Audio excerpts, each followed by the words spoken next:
This afternoon, Berea's Union Church celebrated 100 years of its John G. Fee Memorial Building. WKYT's Jessica Umbro sat down with community members who shared their deep connection to the building and all that it stands for.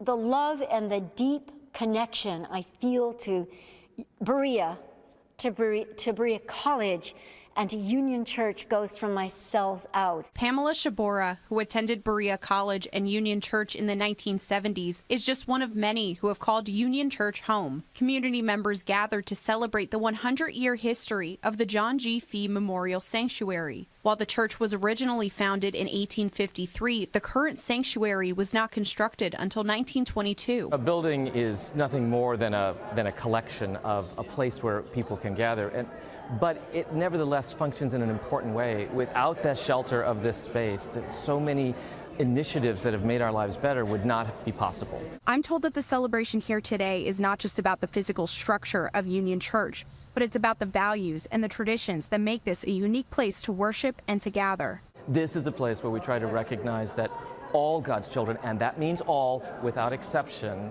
have all the rights and all the responsibilities, all the hopes, and all of the desert of just and loving treatment. For a church that Reverend Gilbert says is open to people of all backgrounds, the day served as a time for reflection and a continuation. To stop, to pause, to wait, to breathe, and to remember gives us both inspiration and instigation to move ahead. As the sanctuary begins another century of remembering old members, greeting new ones, and welcoming back those who are returning. I finally have come home to be back here at Union Church and Berea, where I've always felt that this was my true home. In Berea, Jessica Umbro, WKYT.